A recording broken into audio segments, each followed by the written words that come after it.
இப்போ வர்ற எல்லா ஃபோன்லேயும் பார்த்தீங்கன்னா எல்இடி அல்லது ஆம்லோட் டிஸ்பிளே தான் கொடுக்காங்க. இந்த மாதிரி டிஸ்பிளேக்குள்ளே எக்கச்சக்கமான குட்டி குட்டி லைட்டாக கொடுத்துருப்பாங்க.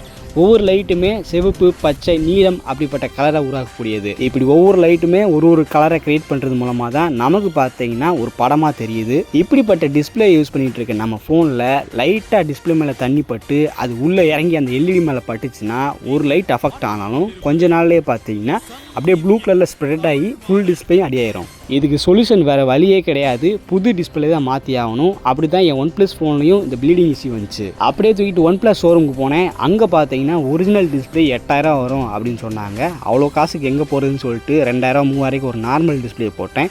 அது பார்த்தீங்கன்னா ஒரு மாதம் கூட தாக்கு பிடிக்கல. ஆக்சுவலி உங்கள் ஃபோனில் டிஸ்பிளே உடஞ்சி போச்சு, அதுக்கு ஒரிஜினல் டிஸ்பிளே போடாமல் மற்ற டிஸ்பிளே போட போனீங்கன்னா அது உங்கள் ஃபோனுக்கு மட்டும் இல்லை, ரியல்மி, ரெட்மி, ஓப்போ இந்த மாதிரி வேறு மொபைலுக்கு செட் ஆகிற மாதிரி ஒரு குளோபலாக ஒரு டிஸ்பிளே வச்சுருப்பாங்க. அதை தான் போடுவாங்க. அப்படி தான் டிஸ்பிளே வாங்கி போட்டேன். எனக்கு ஃபோனோட பர்ஃபார்மன்ஸ் பார்த்தீங்கன்னா ரொம்பவே கம்மியாகிடுச்சு. பப்ஜி விளாட முடியல, லேக் ஆகுது.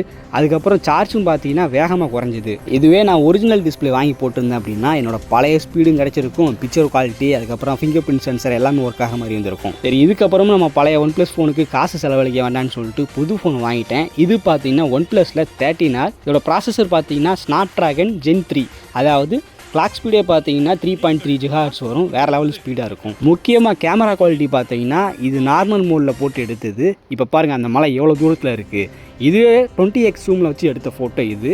ஸோ ஜூம் பண்ணி எடுத்தாலும் அந்த டெலிஃபோட்டோகிராஃபி லென்ஸ் மூலமாக வேறு லெவல் எடுத்து தருது. அப்புறம் தம்ப்நெயில் எடிட் பண்ணும்போது நான் ஒரு ஃபோட்டோ எடுத்திருக்கேன், அதில் என் மூஞ்சி சோகமாக இருக்குது இல்லை வேறு மாதிரி இருக்குது அப்படின்னா அது சேஞ்ச் பண்ணுறதுக்கு என்னோடய ப்ரீவியஸ் ரியாக்ஷன் இருக்கும் பார்த்தீங்களா, அதை யூஸ் பண்ணி அந்த ரியாக்ஷனை சேஞ்ச் பண்ணிக்கலாம். அப்புறம் என் பழைய OnePlus ஃபோனுக்கு பார்த்தீங்கன்னா இப்போதைக்கு ஒரு நார்மல் டிஸ்பிளே போட்டு வச்சுட்டேன். அதை நான் விற்கிற ஐடியாவில் இருக்கேன். உங்களுக்கு யாருக்காச்சும் அந்த ஃபோன் தேவை அப்படின்னா எனக்கு இன்ஸ்டாகிராமில் உங்கள் பட்ஜெட் சொல்லுங்கள். அது எனக்கு ஓகேவாக இருந்துச்சு அப்படின்னா நான் உங்கள்கிட்ட விற்றுக்கிறேன்.